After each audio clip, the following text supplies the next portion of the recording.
Halo semua, selamat datang di podcasting. Aku Yoda Atika dan di sini akan menemani kalian ngobrol bareng untuk beberapa menit selanjutnya. Di sini aku kedatangan narasumber yang keren banget ini. Boleh diperkenalkan dulu? Halo, kenalin, aku Siti Syakina, bisa dipanggil Ina. Sekarang lagi kuliah di ITB, jurusan Teknik Lingkungan, program S2. Nah, program S2 di ITB itu ngambil program apa ya?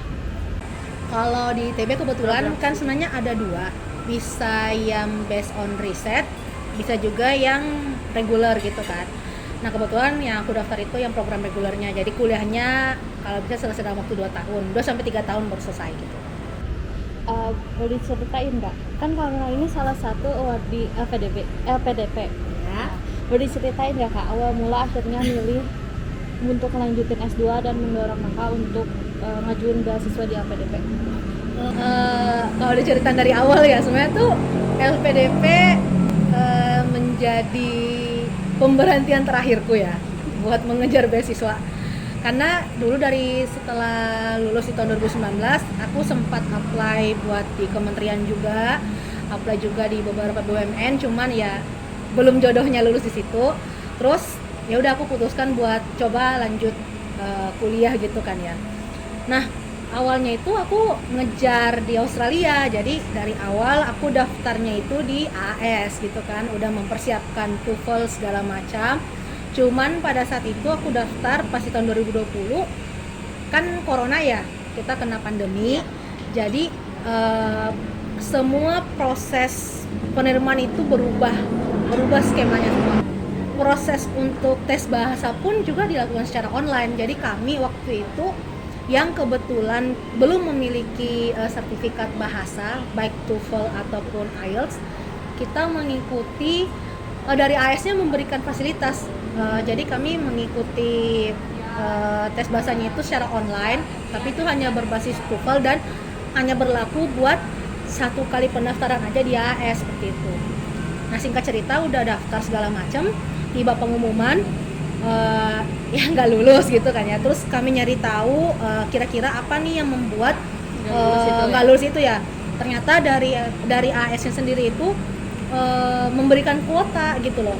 Jadi kemarin itu sebelum corona untuk kuota per cabang ilmu itu sebenarnya hampir sama rata gitu. Cuman karena kemarin kita menghadapi pandemi, jadi kayak yang dari cabang kesehatan yang medis yang paling diutamakan untuk lanjut studi di sana kan. Jadi kayak lebih terbuka chance-nya buat yang si orang-orang kesehatan, baik yang kesehatan secara umum atau dokter gigi, pokoknya yang rumpun kesehatan itu paling banyak proporsinya lah gitu, paling banyak porsinya lah gitu. Jadi karena aku backgroundnya engineer, jadi mungkin agak berkurang gitu ya porsinya, dan ya udah gitu kan. Nah setelah itu kan nggak bisa mau ngapa-ngapain juga, kerja juga nggak ada gitu kan. Jadi ya udah aku memutuskan buat ikut lagi AS tahun depannya 2021. Nah posisi tahun 2021 itu aku sebenarnya sambil kerja juga ya, kerjanya lebih ke bantu teman sih, lebih kayak bantu buat mengoperasikan toko ramah lingkungannya dia gitu kan. Jadi situ aku berperan sebagai marketingnya juga di situ. Terus selama proses AS di tahun 2021 juga itu aku juga sebenarnya sambil mendaftar PNS lagi di situ kan, ASN di Kementerian Lingkungan Hidup. Ya udah jalan dua-dua, tes dua-dua juga. Nah kebetulan nggak lolos lagi gitu kan ya. Ya udah aku berpikir kayak mungkin kesempatannya di kesempatan ketiga nih biasanya yang goal gitu kan ya. Tapi ternyata di tahun 2022 itu dari orang tua bilang, coba kamu daftar dalam negeri dulu. Ya sudah, kalau dari teknik lingkungan sendiri kan ada dua ya, di ITB atau di ITS. Dan juga kalau ditanya cenderung lari ke ITB karena ITB itu kan dia punya teknik lingkungan paling pertama ya di Indonesia. Jadi kayak induknya lah TL. Apalagi gitu. Universitas ITB itu kan tekniknya gitu. Iya, dia gitu. Universitas teknik ini yang tekniknya Indo gitu kan, Iya. tekniknya Indonesia udah dia induknya teknik gitu kan. Jadi emang jatuhin pilihannya ke ITB. Nah singkat cerita aku daftar secara mandiri dulu nih di ITB. Sebelumnya itu aku les IELTS juga dulu. Oh, iya. Nah les IELTS-nya itu aku ambil yang sebulan, yang intensif. Jadi dari hari Senin sampai Jumat kita les biasa, kursus, pokoknya belajar. Tiap Sabtu itu evaluasi. Jadi kita ada tes terus tiap tes terus itu tiap Jadi ada Sabtunya. perkembangan kayak. Iya, jadi kita ada grafik. Oh, kalau semisal nilainya sudah bagus untuk nanti mengikuti real testnya, kita malah langsung disarankan sama si tempat kursusnya itu buat langsung ambil tes secara apa yang ofisialnya gitu kan. Nah, dan kebetulan di tahun itu kuotanya tuh dikit banget dari IDP. Dari ITS-nya itu dikit banget. Jadi kita itu antar kuota juga kayaknya tiap bulan, dan nggak tiap bulan sebenarnya, di beberapa waktu itu cuma hanya tersedia misalnya 20 per bulan gitu, ada 20 per sesi gitu, dan itu kita cepet-cepetan karena ketika kita nggak langsung isi di hari itu udah langsung habis aja tuh kuotanya. Jadi ya udah, singkat cerita aku kursus selama sebulan. Setelah kursus itu aku langsung ambil tes IELTS-nya, dan jujur nggak nyangka juga kalau nilainya alhamdulillah mencukupi buat ngejar AS sebenarnya. Ya udah, setelah itu aku daftar lagi kan AS, dan kebetulan karena di kampus yang aku tuju itu dia sebenarnya udah punya target nih, kalau nilai IELTS-nya sekian untuk international student, nilainya itu minimal 6,5 dengan tiap sub sub tesnya itu nggak ada di bawah angka 6 di nilainya itu. Nah, di sini lucunya, kebetulan nilai listening aku kurang 0,5. Jadi nilainya 5,5. Yang lain tinggi gitu kan. Yang lain tinggi, emang listeningnya aja yang turun gitu kan. Ya wajar sih gitu kan. Karena emang susah. Emang susah, tapi ya udah alhamdulillah naik gitu nilainya kan. Terus aku awalnya apply lewat agen pendidikan gitu buat mendapatkan LOA dari kampus yang aku tuju. Nah, proses mendapatkan LOA itu berjalan bersamaan dengan aku mendaftar di ITB. Jadi ceritanya sertifikat IELTS yang buat aku tuju ke Australia itu aku pakai juga buat daftar di ITB. Karena dari tim admission juga udah bilang bisa kok pakai TOEIC apa segala macam, yang penting sertifikat bahasa yang official gitu kan. Ya udah, aku pakai yang IELTS ini, jadi udah nggak kebuang sia-sia gitu kan ya. Jadi bisa dipakai dua-dua. Singkat cerita daftar juga ITB, tes. Nah, kebetulan tesnya itu karena waktu itu aku masih kena PPKM, masih ada pembatasan, jadi kami diadakan online, tesnya itu online gitu, by Zoom. Iya, by Zoom. Jadi soalnya itu lewat Google Classmeet, tapi kita dipantaunya lewat Zoom gitu kan, tetap ada Zoomnya. Jadi ujiannya itu dari jam 8 pagi 8 pagi sampai jam 10 pagi seingat aku waktu itu kan, yang ujian tulisnya. Nah, kebetulan waktu itu karena kita online, jadi ujiannya itu lebih ke pilihan ganda, dan kebetulan karena aku teknik lingkungan, jadi kebanyakan yang ditanya itu tentang pengetahuan umum masalah teknik lingkungan gitu. Tapi misalnya teknik lingkungan juga nggak terlalu berat gitu ya, masih orang di luar teknik pun tahu gitu. Terus setelah itu ada jeda selama 1-2 jam, masuklah ke sesi wawancara. Nah, wawancaranya itu diadakan oleh dosen. Ada 2 dosen waktu itu yang wawancara. Jadi tiap mahasiswa itu calon mahasiswa itu ada 2 dosen yang nanya gitu kan. Nah, kebetulan waktu itu aku belum punya topik buat tesis gitu kan. Tapi memang concernnya aku ngarah ke pengolahan limbah gitu. Entah limbah padat, cair, ataupun yang lainnya gitu kan. Ya udah ditanyain segala macam, dan juga dikasih statement apakah bisa buat datang kuliah di Bandung, semisal kuliahnya akan diadakan secara offline gitu, secara luring. Ya memang karena dari awal aku juga nyarinya buat kuliahnya secara offline gitu ya daripada online, karena dari segi pembayaran juga sama gitu. Jadi lebih baik kita nyari kuliahnya benar-benar ketika udah offline gitu. Jadi setidaknya ilmu yang diperoleh itu lebih nyerap gitu kan. Nah, setelah itu karena tesnya di Februari nih ITB, dan juga pengurusan LOA yang di Australia itu juga hampir sama di akhir Februari juga. Nah, masuklah ke bulan Maret itu di tanggal 2 Maret keluarlah pengumuman dari Australia itu kan. Jujur itu aku udah bilang kayaknya enggak ini deh, mungkin dapat LOA-nya yang kondisional, dalam artian lulus bersyarat gitu. Jadi misalnya nilai IELTS-ku ini kan ada yang kurang ya, jadi nanti ketika mau ke sana harus tes IELTS ulang lagi buat mencapai nilai tersebut. Ya sudah, aku tanyakan kan ke kakak yang ngurus waktu itu, kakak yang agen pendidikan, udah keluar belum hasilnya kak buat LOA ini? Oh iya, udah keluar gitu kan. Udah dikirimin tuh filenya. Sumpah itu kalau diinget-inget kayak gitu kaget juga gitu kan.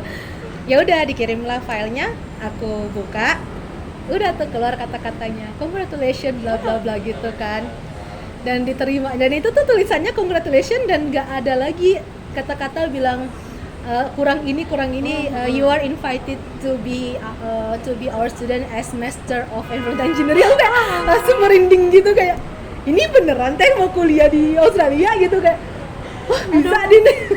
Nah setelah itu mulai semangat lagi kan buat ngejar AS ini kayak aduh ada nih teman ada harapan nih buat yang AS gitu kan. udah keterima Keterima, tapi ternyata pas aku tanya kakak-kakak alumni yang AS itu, mereka bilang kalaupun kamu punya LOE juga belum tentu lulus gitu. Bilang oh oke deh kalau gitu, nanti kita coba di LPDP gitu kan, aku mikirnya. Nah setelah pengumuman yang LOE Australia itu di Griffith University, keluarlah lagi pengumuman yang ITB. Kalau ditanya jujur nggak terlalu berharap karena tahulah ITB susah apa gitu kan, yang kayak susah banget ya. Saingannya luar biasa gitu kan. Saya apalah aku juga yang maksudnya masih minim pengalaman dan segala macam gitu kan.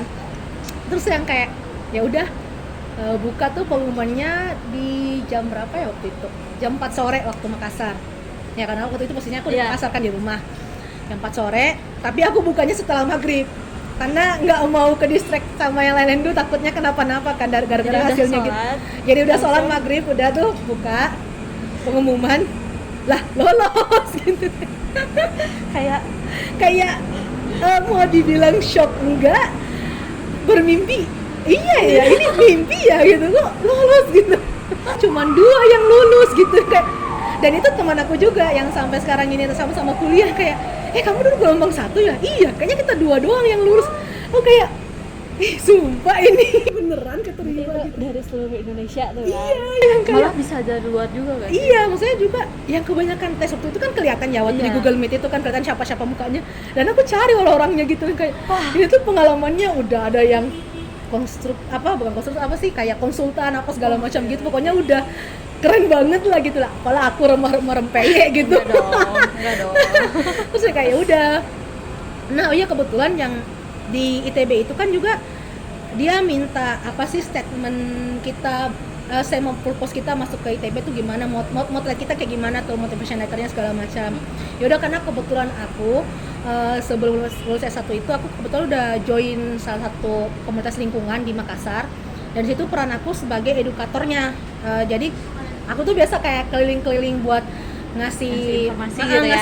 ngasih edukasi buat ke masyarakatnya gitu. Jadi kadang aku sempat ke sekolahan juga, sempat juga ke kelompok nelayan gitu, apa yang kayak kelompok masyarakat di pinggir kota gitu kan, karena maksudnya tiap lapisan masyarakat kan beda-beda ya penerimaan mereka masalah lingkungan. Jadi kayak butuh pendekatan juga, karena dari satu sisi juga tuh aku mikir kayak kalau semua anak teknik lingkungan jadi yang kerja di bidang engineering, yang turun ke masyarakat siapa gitu, karena kan sebenarnya teknik itu bukan cuma serta-merta kita turun di daerah konstruksi dan segala macam, tapi kayak di sisi edukasi ke masyarakatnya juga penting, karena kan kita sebagai yang sudah tahu nih gini nih ilmunya bla bla bla gitu kan, Jadi info juga, ngasih edukasi ke masyarakat. Jadi ketika ada teknologi yang diterapkan ke masyarakat itu mengenai teknik lingkungan itu, mereka nggak kaget, mereka sudah tahu oh gini caranya. Misalnya buat komposter gitu, buat sampah, mereka udah tahu oh composting itu nggak cuma serta-merta memasukkan makanan, sisa makanan dan segala macam ataupun sampah taman, tapi ternyata ada tekniknya juga, misalnya nggak boleh terlalu penuh apa segala macam kan, itu nggak semua ya orang tahu. Dan juga nggak semua orang punya smartphone juga kan, jadi kayak smartphone juga nggak terlalu komplit gitu kan. Iya, dan juga maksudnya terlalu banyak informasi, jadinya orang bingung mau ngikutin yang mana nih informasi yang benar gitu kan. Karena sebenarnya kalau di kita itu proses semacam composting pun itu trial and error-nya banyak gitu. Jadi sampai ke tahap yang dimana ternyata kandungan sampah tiap rumah itu beda-beda kayak gitu. Jadi nggak bisa dipakai metode si A bisa berlaku di metodenya di rumah si B kayak gitu. Nah, back to topic. Udah jauh banget nih. Udah kan pengumuman yang ITB, kaget tuh, beneran kaget yang kayak beneran nih gue masuk ITB gitu kan, medumel sendiri gitu. Oh ya udahlah, ya udah bismillah gitu kan, kita jalankan dua-duanya, yang mana nanti di akhir yang bener-bener goal gitu kan. Ya udah Nah kebetulan pengumuman lulus di ITB itu ternyata H-7 penutupan LPDP tahap 1. Di sini lucu nih, ini lucu. Teman aku yang ngasih tahu kan, Ina daftar nih, coba LPDP gitu dalam negeri kan. Ya udah aku bilang, tapi aku juga punya LOE-nya yang Griffith, gimana dong gitu kan, bingung gitu. Ayo coba daftar dua-duanya, coba lihat dulu kampusnya mana yang avail gitu kan. Ya udah kita cari nih listnya, aku sama teman aku nyari listnya nih, list kampus-kampus yang di Australia sama list kampus yang di Indonesia.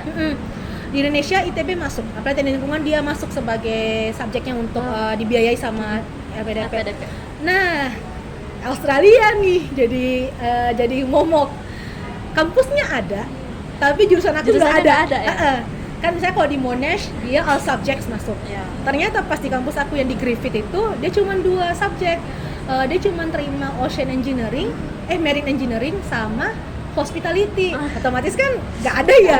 Ya udah aku mundur teratur nih dan sekalian minta izin ke kakak agennya itu untuk nggak melanjutkan, membatalkan LOE aku. Padahal sebenarnya udah dikontak juga sama univnya, udah kayak gimana kabarnya, semoga sehat gitu. Iya udah sampai di tahap itu yang kayak kami dengan senang hati dan dengan sabar menunggu kabar kamu konfirmasi. Kayak ya ampun, aku udah sebenarnya kalau dipikir udah selangkah lagi buat lulus, cuman dari ITB sendiri kan udah ada nih LOE-nya, jadi kayak dan dari orang tua juga kayak coba dalam negeri dulu, jadi kayak memang masih belum ada izin sebenarnya buat keluar negeri gitu kan. Jadi masih karena jujur aku baru pertama kali buat merantau keluar dari rumah gitu lagi jauh ya lumayan dari lumayan. ke Bandung tuh. Lumayan sih gitu kan perjalanannya. Ya udah daftarnya lanjutnya ITB. Nah di LPDP sendiri aku ya memasukkan LOE dari ITB itu udah masuk. Dan ternyata pada saat itu di gelombang pendaftaranku itu sebenarnya sebelumnya itu kalau kita juga udah punya LOE itu tetap aja kita ikut tes tahap keduanya yang apa ya kayak TPA gitu. Jadi kan tahap pertama itu administrasi, pokoknya kumpulan berkas segala macam dengan esai dan sertifikat pendudukan dengan sertifikat bahasa. Nanti tahap kedua itu yang TPA, nanti tahap ketiga yang wawancara sama profiling. Nah mungkin udah jalannya kali ya juga. Kebetulan di gelombang aku itu tuh pas banget momennya itu peraturannya berubah. Nah berubahnya di mana? Kalau misalnya calon awardee ini sudah memiliki LOE, dia udah nggak perlu lagi tes PA. Jadi langsung ke wawancara. Jadi kayak emang udah rezeki ya. Iya, udah jalur ke situ kali ya. Udah jalur ke situ kali ya. Jadi kayak oke gitu. Nah di persiapan yang buat administrasi itu kan siapin pasti paling pertama pas foto terbaru, ya udah nggak apa-apa, pas foto pas ijazah S1 juga nggak apa-apa gitu kan. Terus sertifikat bahasa, terus juga waktu itu kita dimasukin juga semua jenjang pendidikan kita dari SD sampai SMA sampai S1 juga dijelasin semua tuh beserta nilai nem-nemnya juga dimasukin. Terus kayak misalnya kamu udah ada pengalaman kerja dimasukin aja juga, karena kan nanti kalau misalnya kamu keterima LPDP itu kamu harus berhenti kerja kecuali kamu PNS gitu kan. Kecuali kayak abdi negara enggak perlu, tapi kalau yang selain abdi negara harus resign gitu. Nah selain itu esai juga perlu, sama kalau yang punya LOE ya udah masukin LOE-nya juga. Sama apalagi ya, itu aja sih. Nah kebetulan esainya ini aku kerjakan H-1 penutupan. Karena dari awal juga aku sebenarnya maju mundur buat daftar LPDP, kayak daftar gak ya, karena menurut aku kayak AS aja nggak lulus, mau LPDP kayak sombong banget tuh tiba-tiba mau daftar LPDP gitu, AS aja lu ditolak gitu kan. Udah banyak pemikirannya negatif pokoknya, tapi kata teman ya udah coba dulu gitu. Takutnya kamu nyesel karena nggak nyobain daripada kamu nyesel karena udah nyobain dan gagal gitu. Itu aku pegang sampai sekarang, lebih baik nyesal karena nyobain dan gagal daripada nyesel nggak pernah nyobain gitu. Udah nyoba dulu, udah tahu prosesnya gimana, hasilnya nanti belakang gitu kan. Yang penting udah berusaha dulu kan di awal. Udah aku kerjain. Jadi esai yang aku gunakan itu sebenarnya esai yang aku pakai untuk daftar AAS, tapi aku ubah beberapa. Iya, aku terjemahkan juga dan ubah beberapa bagian kan.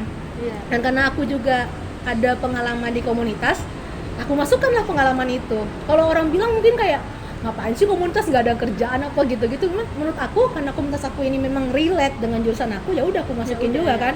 Aku ceritakan semua. Jadi metode menuliskan esainya itu pun juga aku kayak seolah-olah lagi bercerita kepada teman. Jadi benar-benar ngalir ceritanya gitu, kayak bukan yang kayak Indonesia memiliki populer gini-gini, enggak. Tapi kayak kita langsung ngerujuk ke topik apa nih yang paling mendekati gitu, dan relate mendekati. dengan jurusan kita buat kuliah gitu kan. Karena itu sebenarnya kuncinya ternyata di situ. Seberapa dekat korelasi antara jurusan kita buat kuliah sama nanti isi esai kita. Iya. Karena nanti juga diwawancara kan dia cek lagi tuh esai kita. Dipertanyakan lagi bener nggak ini Itu tuh ditulis? yang paling deg-degan gitu. Itu ditanyain lagi bener nggak ini tulis sendiri apa orang lain gitu kan bisa gitu kan, ada yang kayak bukan dia yang tulis pure, mereka tulis sendiri gitu kan. Nah kebetulan kan aku nyeritain pengalaman sendiri, ya udah ngalir aja tuh nulisnya. Dan ini nggak boleh contoh sebenarnya. Aku submit semua persyaratan itu tuh Hamin 5 jam penutupan websitenya. Nggak kebayang sih chaos gimana. Untungnya waktu itu lagi nggak webnya lagi nggak down gitu kan, jadi aman aja tuh masuk. Dan udah terima email konfirmasi dari LPDP, udah masuk tuh application formnya udah masuk. Oke. Nunggu tanggal berapa ya itu kan, tanggal 27 Maret tutup tuh pendaftarannya si LPDP. Terus pengumuman kalau nggak salah 4 April, kalau nggak salah ya, aku lupa ingat, pokoknya awal April gitu, April 2022 masuk pengumuman. Oh lulus, syarat administrasi lulus, dan udah langsung ada pengumuman di bawahnya, karena saudara-saudari telah memasukkan LOA dari kampus tertentu, jadi saudara langsung diarahkan untuk menunggu ke jadwal wawancara. Wah itu sumpah pas buka pengumuman itu pada saat posisi tengah malam belum tidur gitu, jadi belum tidur kaget juga loh, aduh wawancara apa ya mau ditanyain gitu kan, deg-degan banget. Maksudnya nunggu wawancaranya juga masih lama karena kita nunggu yang tes TPA dulu ini ada sekitar 1-2 bulan gitu ditungguin gitu kan. Nah pada saat mau wawancara itu tuh baru keluar jadwalnya, agak lama juga. Ternyata aku kebagiannya itu di akhir.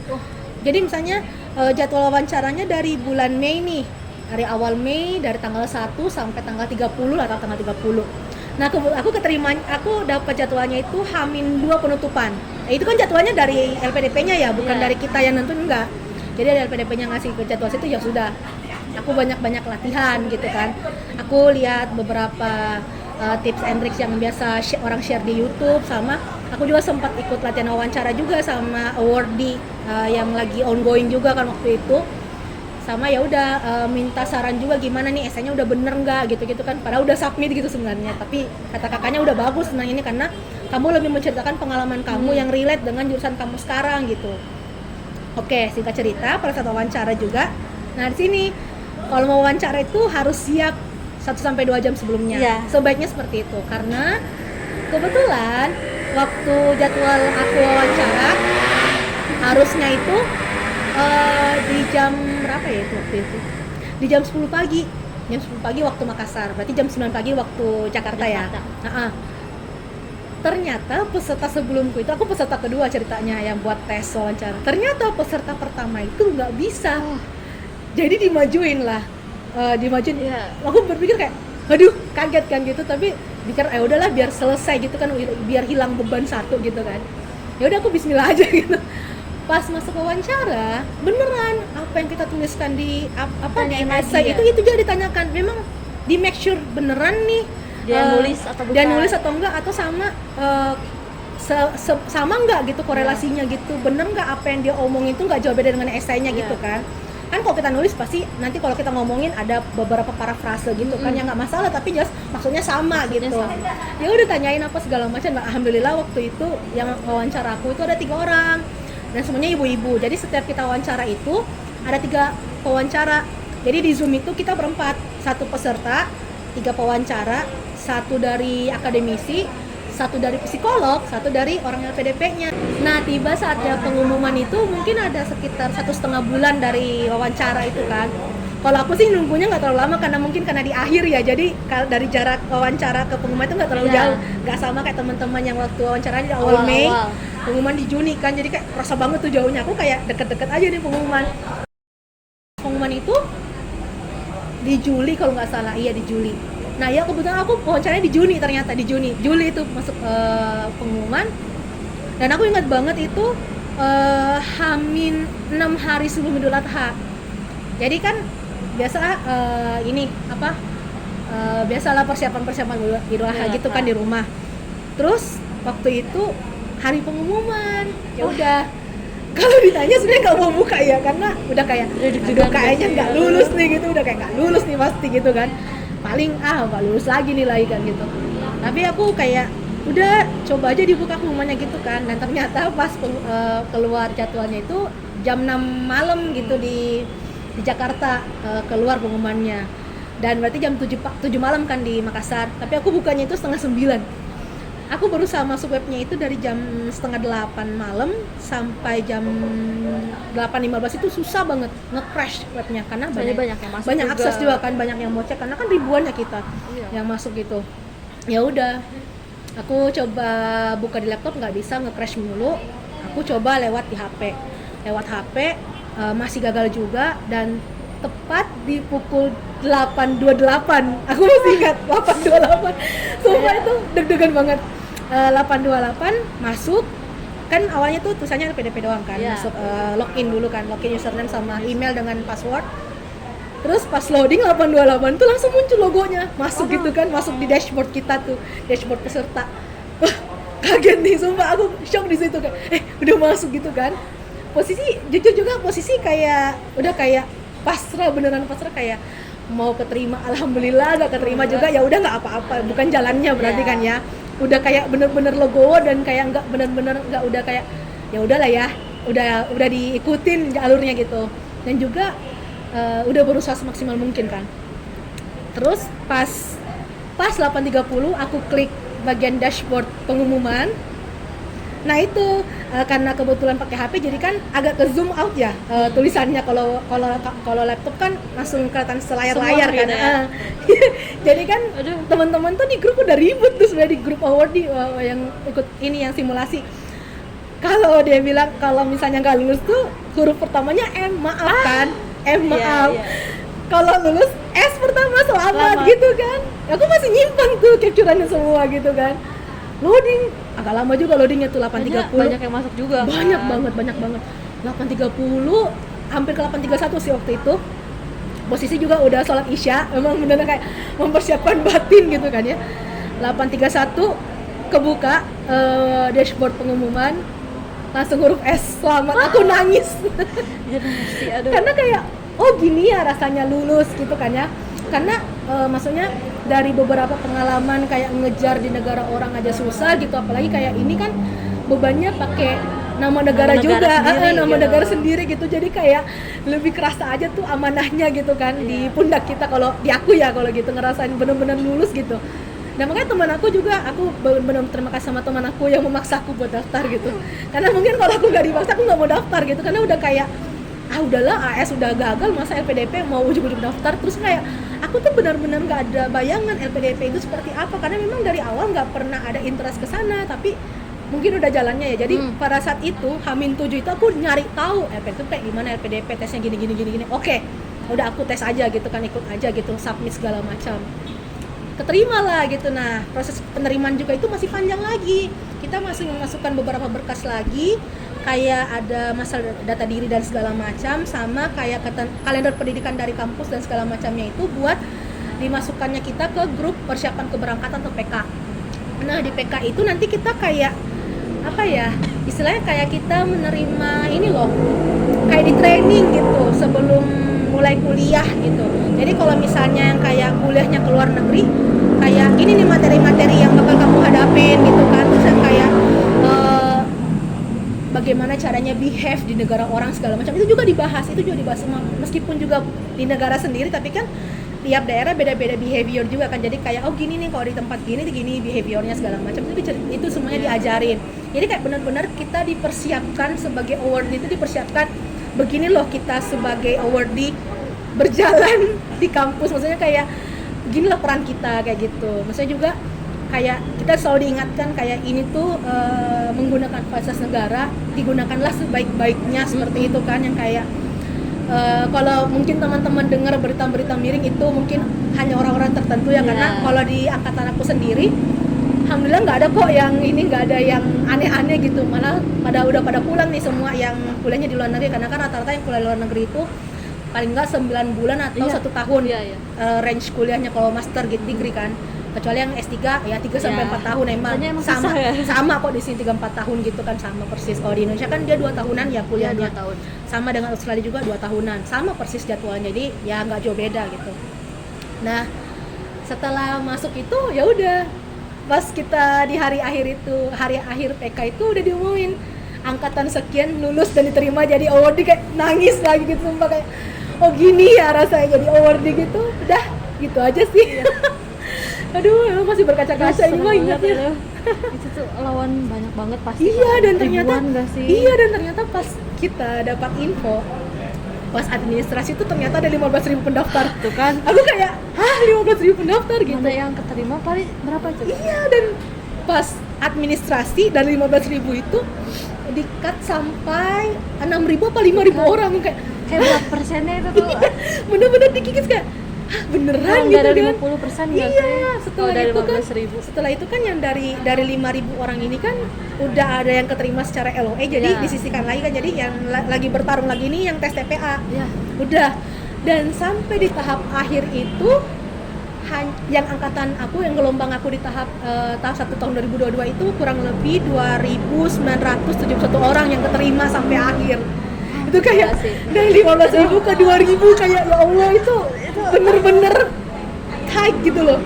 High karena ini beasiswa negara kita gitu loh, kayak bener-bener high gitu. Yang orang-orang pada mau banget gitu. Iya, yang kayak meskipun orang bilang kan lawannya cuma sesama warga negara Indonesia, tapi kan Lebih susah sama, nggak sih? lebih susah lagi karena maksudnya kita udah tahu nih ada di atas kita lah, sepantaran Iya, kita betul. udah tahu nih, pasti juga berbagai latar belakang lah orang-orang yang daftar gitu. Apalagi kalau misalnya ada yang PNS pasti Iya. kayak wah PNS mah udah lebih banyak tahu, apalagi kalau misalnya kerjaannya relate dengan jurusan kuliah mereka, Iya, apalagi. pasti lebih hafal gitu kan, lebih mulus lah begitu. Sumpah itu masih, kalau ditanya sekarang sih masih kayak am I dreaming gitu kayak. Apalagi tahun 2004 ya lulus. Iya, insyaallah. Amin. Ngedoain Ini ya. lulusnya Oktober 24. Ada saran nggak tips buat calon mahasiswa yang ingin ngajuin beasiswa LPDP ini? Kalau dari aku ya, dari sekarang atau nggak usah di LPDP atau nggak iya, beasiswa gitu? overall kan beasiswa itu pasti butuh namanya sertifikat bahasa ya. Iya. Kalau bisa dari sekarang, kalau misalnya masih ada beberapa part yang kurang itu, kalian coba dalamin di situ. Kalian asah terus di situ. Pokoknya banyak latihan aja gitu. Kalau memang nggak bisa kursus secara langsung, coba latihannya sendiri atau beli buku gitu. Sekarang juga kan udah banyak yang adain les secara online ya. Iya. Jadi manfaatin aja itu. Itu enak banget loh kalau lesnya online karena bisa se-fleksibel itu waktunya. Dimana aja juga kan? Dimana aja juga, jelas jaringan kamu tuh stabil gitu, bisa ngikutin segala macam. Nah juga kan posisi sekarang juga udah nggak pandemi ya, jadi otomatis kuota buat tes officialnya itu lebih gede daripada zamannya aku dulu kemarin yang pandemi, benar-benar susah waktu itu. Terus ya selain itu dari segi finansial juga, karena tesnya itu kan lumayan ya biayanya. Kalau yang IELTS itu kemarin aku sekitar 3 juta. Kalau yang TOEFL itu kurang tahu ya, mungkin sekitar 1 juta mungkin paling mahal, cuman 700 apa 800-an gitu tesnya kan yang kalau yang TOEFL itu. Nah, udah itu dipersiapkan juga dananya, sama ya paling penting itu kamu siap dulu sebelum ujian, karena kan sayang uangnya juga ya buat daftar tes ofisialnya gitu kan. Jadi benar-benar dimatengin dulu. Kalau udah yakin daftar tes ofisialnya, kalau bisa sih kayak misalnya kalau kamu udah selesai kursus selama sebulan gitu dan memang nilainya udah bagus, langsung aja dites secepat mungkin gitu, maksudnya supaya nggak terlalu lupa dengan apa yang udah dipelajarin gitu. Cuman kalau ditanya kenapa pilih IELTS, kalau aku sih karena semuanya dites, dari speaking kita, writing kita, reading kita, sama listening kita itu dicek semua. Jadi kayak kalau TOEFL kan cuman yang grammatically banget ya. Kalau cuman ya kembali lagi ke kemampuan orang masing-masing ya. Kalau aku sih karena PD-nya di ngomong sama reading, ya udah aku ambilnya yang si IELTS ini. Dan juga waktu itu kan daftarnya ke Australia ya, mereka itu lebih percaya hasil IELTS dibandingkan TOEFL. Jadi ya udah pakainya yang IELTS aja gitu, sekali bayar mahal gitu kalau waktu itu kan. Udah gitu. Pertama sih persiapan bahasa, kedua restu orang tua sih. Iya, itu paling penting gitu. Restu sih. Kalau misalnya jangan kayak aku yang ngeyel mau ke Australia, tahu-tahu emang restunya mentok ke Bandung. Iya, lucu nih.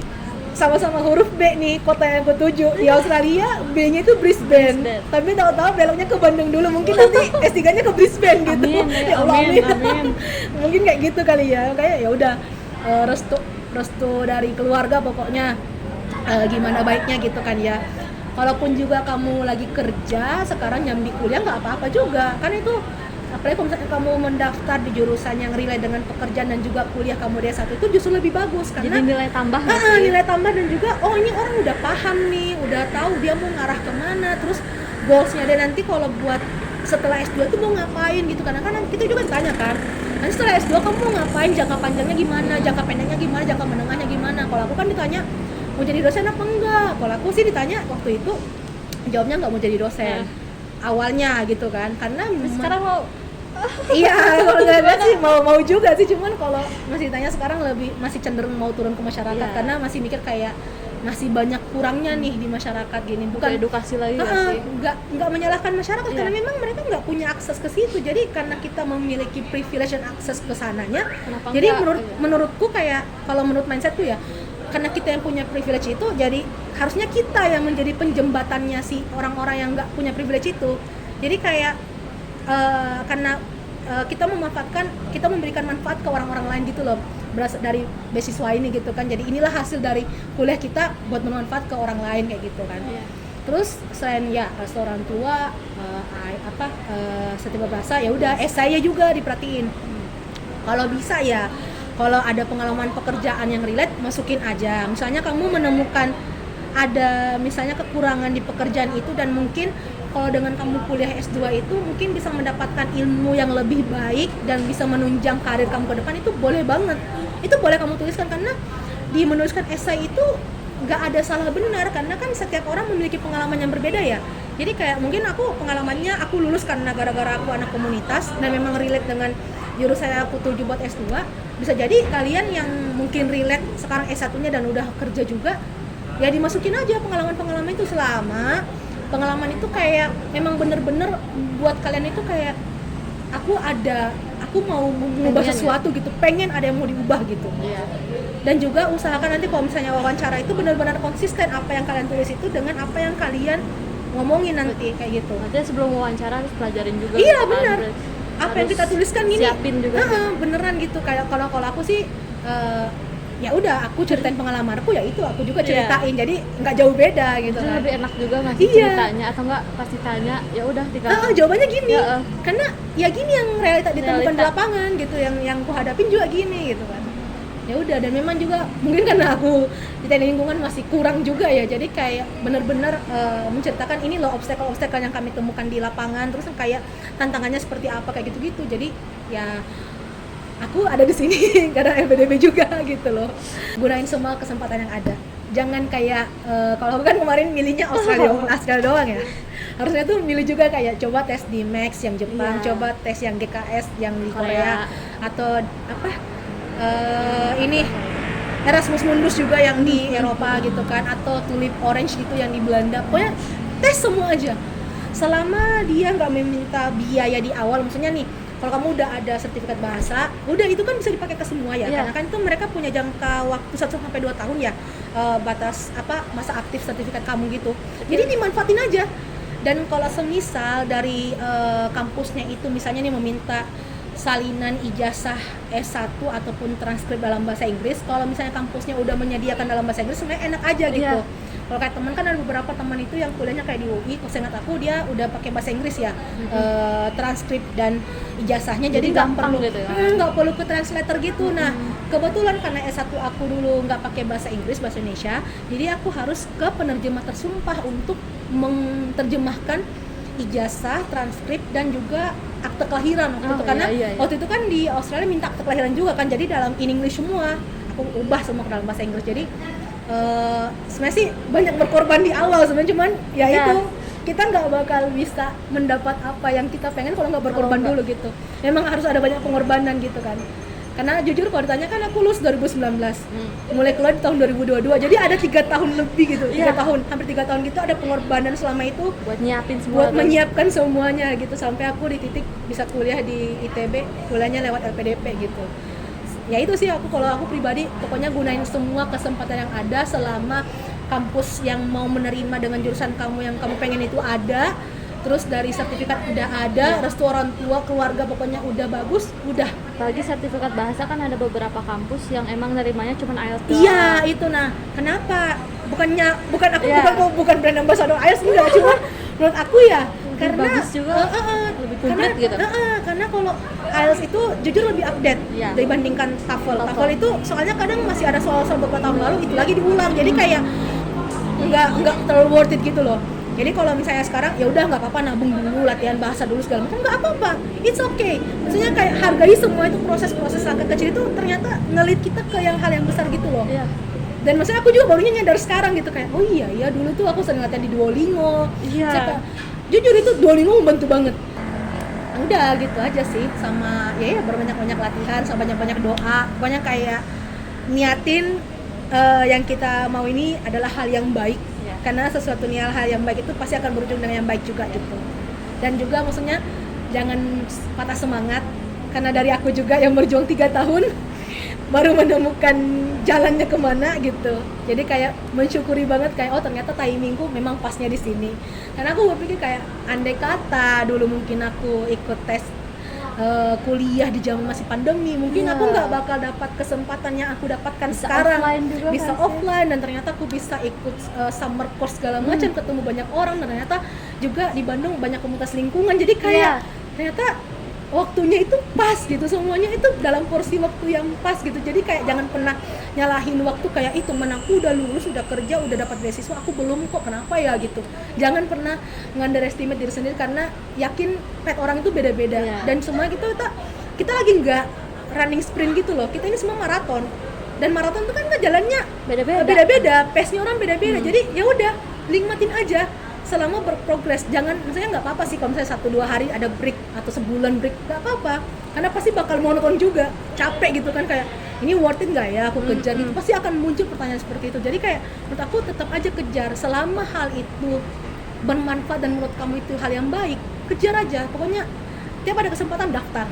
Dan juga minta rekomendasi dosen juga. Dosennya, Pak Bu, ini gimana, saya mau rencana daftar beasiswa nih, kampus mana? Nah, kebetulan aku mau ceritain kalau gitu, kalau pengalaman aku kemarin.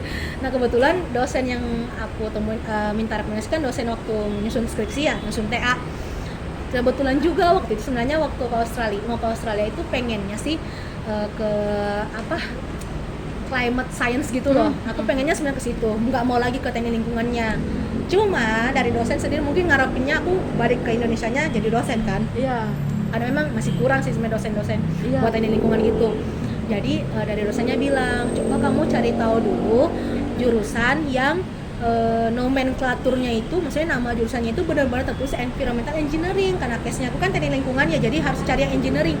Karena ada kejadian di mana meskipun di nama kampusnya itu engineering, tapi di titel ijazahnya itu dia MSc atau Master of Science, nanti nyampe ke sini tuh susah, misalnya kayak bakal bermasalah gitu. Jadi sebenarnya itu harus sesuai nomenklatur jurusan, harus sesuai dengan S1 dan S2 gitu. Apalagi kalau jadi dosen, saya nih kalau aku karena S1-nya teknik berarti ST, S2-nya berarti MT juga kan, Master of Engineering gitu kan, atau Master Teknik gitu kan. Magister teknik. Jadi kalau semisal kamu juga ya nggak mau jadi dosen, nggak masalah juga, nggak ada yang salah kok kalau misalnya kamu mau daftar di luar nomenklatur jurusan S1 kamu, nggak masalah gitu.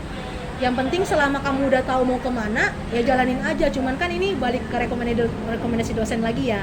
Jadi kayak mungkin bisa adakan pendekatan dulu ke dosennya, bilang Pak Bu saya mau gini mau daftar ini list kampus yang saya mau cari, dan ini nih titel yang bakal keluar. Nah kebetulan kalau Australia itu misalnya nama jurusannya ABCDE, ya udah titel kamu ABCDE, jadi enak gitu, enak banget. Nah kebetulan waktu itu jurusan yang aku daftar itu kan kelasnya Master of Environmental Engineering and Pollution Control.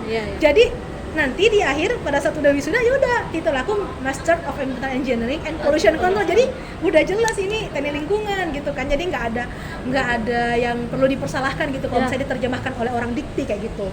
Nah itu aja sih.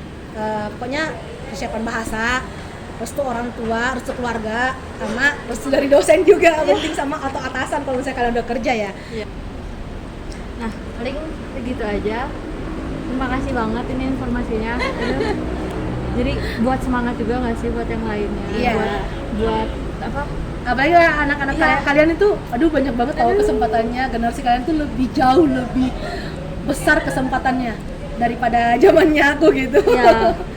Tapi Gitu biar sih. bisa nyiapin juga gitu dari awal, dari sebelum-sebelumnya gitu. Misalnya dari semester 5 tuh apalagi. Boleh banget, apalagi persiapan bahasa kan lumayan Ya, lama ya. bahasa apalagi Heeh. latihan terus. Latihan terus, jangan bosan karena namanya belajar itu long life learner ya. Betul. Sampai kita masuk liang lahat itu namanya proses belajar tuh. Gak ada kata berhenti belajar kayak gitu. Itu aja sih. Iya. Kasih banget udah Sama-sama. datang di podcasting ini, ya ampun. Udah sih ya. Ketemu lagi di podcasting lainnya.